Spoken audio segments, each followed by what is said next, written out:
Salam sejahtera Malaysia, denyut nadi suara rakyat bergema di channel ini. Jangan lupa tekan butang subscribe, like dan share. Malaysia kita punya, cintai Malaysiaku, kita jaga kita.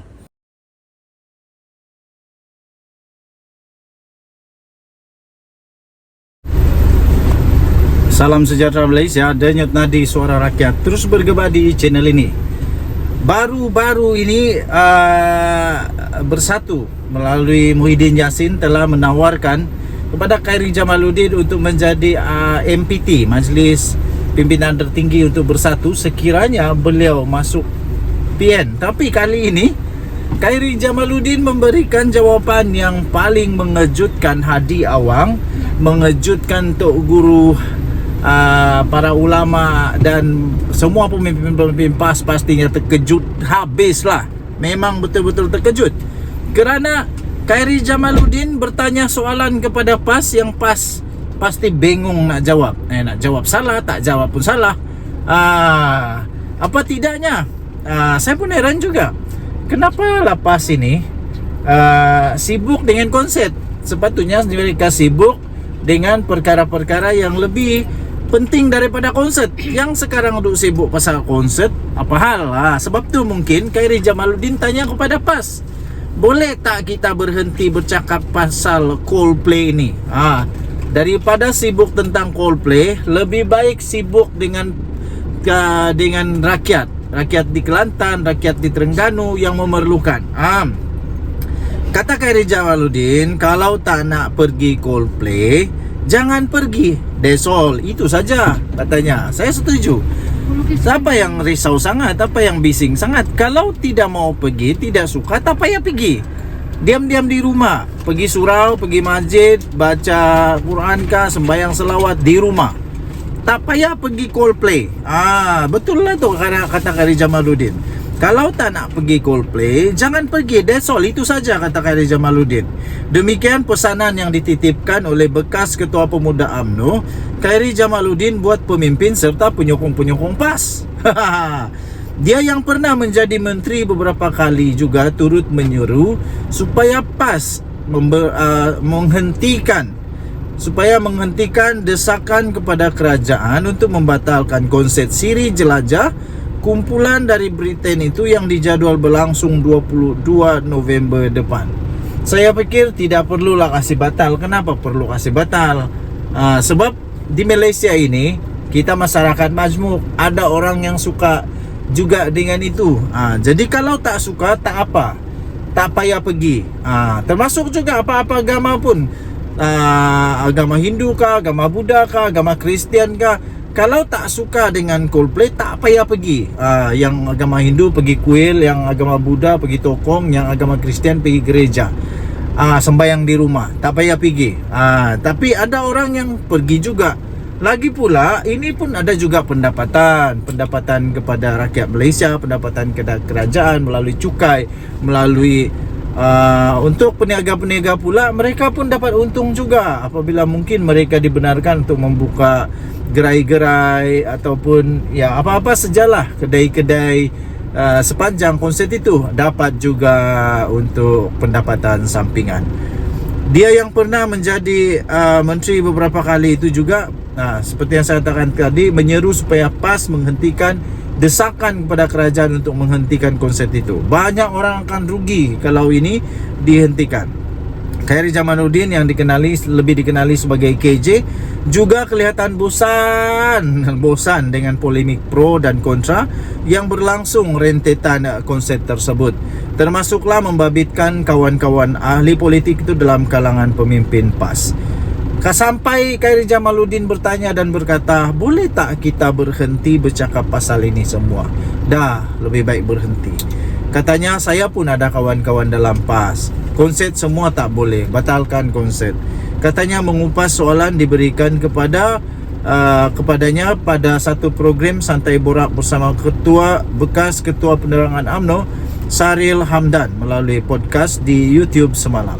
Untuk rekod, di sebalik kedudukan kanan Khairy dan Saril dalam politik, kedua-dua mereka kini bukan lagi anggota UMNO. Ketika Khairy dipecat daripada parti, Saril pula digantung ke anggotanya. Terdahulu Khairi diajukan soalan oleh Saril mengenai tindakan Perdana Menteri Anwar Ibrahim yang mengalu-alukan kedatangan kumpulan yang didakwa sesetengah pihak sebagai menyokong LGBT itu. Menjawab soalan itu, Khairi berkata memang wajar Anwar membuka ruang untuk Coldplay mengadakan persembahan di negara ini kerana ia satu perniagaan yang menguntungkan. Bahkan katanya, dia sendiri sudah lama teruja untuk menonton konsert kumpulan yang terkenal dengan lagu Yellow dan Fix You itu, namun tidak berkemampuan. Kita di Malaysia agak tagih konsert kalau selalu dia itu Coldplay bypass Malaysia. Tapi kali ini kita dikejutkan dengan berita bagus. Coldplay datang Malaysia pada November, kata Rafizi. Saya tak pernah tengok Coldplay macam saudara Saril, sebab itu tunggu mereka datang sini. Saya bukan golongan T20 katanya. Okey, so Denyut Nadi Suara Rakyat bergema di channel ini. Saya setuju dengan apa yang Khairi Jamaluddin kata. Tak suka tak payah datang, kalau suka pergi datang. Dan ya, ini perniagaan menguntungkan, dapat banyak untung kepada peniaga-peniaga, kepada rakyat tempatan, kepada negara Malaysia juga. Okey, sampai itu tinggalkan komen anda. Kita jumpa lagi. Bye-bye. Salam sejahtera Malaysia. Denyut Nadi Suara Rakyat bergema di channel ini. Agaknya Mak Yadin, Mak Yasin dah hilang sabar, dah tak boleh berdiam diri lagi, sehingga dia pun mengeluarkan kenyataan yang memang hak dialah untuk cakap. Hak dialah untuk cakap. Okey. Tapi ini dah cerita lama. Cerita lama sebenarnya. Cerita lama yang dulu-dulu dah lama lah. Tapi akhirnya apa yang dikatakan oleh Muhyiddin Yassin ini menjadi kenyataan, dan ada sebab kenapa dia takut perkara itu berlaku, kerana betul berlaku. Tapi perkara itu berlaku mesti ada sebabnya. Takkan pula kerajaan atau penguatkuasa di Malaysia ini tak ada kecerdikan. Takkan pula suka-suka saja pergi dakwa kalau tak ada kes. Takkan pula mahkamah pun terima saja, tak adalah. Tapi apapun, menurut Muhyiddin Yassin, pada 10 Januari tahun 2023 yang lalu, Muhyiddin mendakwa Pakatan Harapan dan Barisan Nasional laksana pembunuhan karakter ke atas Perikatan Nasional. Ini bukan pembunuhan karakter, ini namanya pembersihan.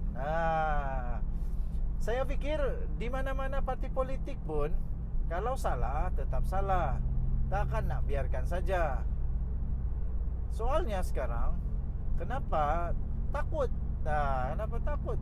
Saya fikir Pakatan Harapan dan Barisan Nasional akan nampak lebih buruk kalau apa yang mereka lakukan itu tak betul. Tapi kalau betul, itu tanggungjawab dan amanah mereka. Takkan nak berdiam diri. Nanti kena tanya waktu berkuasa, kenapa tak buat? Jadi inilah waktu berkuasa, ada kuasa untuk betul laksanakan segala yang mampu untuk bersihkan negara kita Malaysia. Tan Sri Mahir dan Mak Yassin mendakwa pelbagai tomahan tidak berasas dilemparkan ke atas dirinya dan Perikatan Nasional dibuat berikutan usaha untuk pembunuhan karakter dilakukan oleh gabungan Pakatan Harapan dan Barisan Nasional. Waktu itu barulah tak berasas, dia kata. Waktu itulah 10 Januari. Tapi selepas itu dia bukan lagi tomahan tak berasas kerana sudah didakwa di mahkamah. Sudah ramai pemimpin bersatu yang telah didakwa di mahkamah. Dan SPRM pun sudah menangkap, menahan, menyiasat berpuluh-puluh orang yang seleweng, yang salah guna kuasa, macam-macam lah, ketirisan, rasuah. Semasa pentadbiran Perdana Menteri Tan Sri Mahyadin Mak Yassin, waktu dia jadi Perdana Menteri, mereka melakukan banyak kesalahan. Bos-bos dalam syarikat buat buat banyak sekali penyelewengan sehingga menyebabkan kerugian kepada negara Malaysia. Tuan-tuan dan puan-puan, pengurus CPN itu mendakwa Tindakan itu dibuat antara lain berikutan kegentaran gabungan PH dan BN untuk menghadapi kemarahan Perikatan Nasional pada pilihan raya negeri di 6 negeri dalam tempoh beberapa bulan lagi. Jadi sah pilihan raya negeri akan berlangsung paling lambat pun Julai menurut laporan-laporan yang saya terima, paling lambat pun bulan Julai. Jadi tuan-tuan dan puan-puan, ini bukan pada hemat saya, ini bukan satu perkara yang mudah untuk dilakukan oleh kerajaan sekarang, iaitu tiba-tiba mendakwa, membunuh karakter dan macam-macam lagi. Tapi secara kebetulan saja, apabila ada salah, apabila ada yang perlu didakwa, secara kebetulan memang itulah natijahnya, iaitu rakyat akan melihat bahawa itu tak baiklah. Okey, jadi tuan-tuan dan puan-puan yang dihormati sekalian, saya ada admin The Twin TV. Tak kisahlah siapapun memerintah, siapapun Perdana Menteri, siapapun parti. Bagi saya sendiri, admin The Twin TV, saya tak kisah siapa yang memerintah. Yang penting usaha untuk membaik pulih, usaha untuk menyembuhkan negara Malaysia daripada penyakit pandemik rasuah, salah guna kuasa, penyelewengan ini dapat dilaksanakan dengan baik.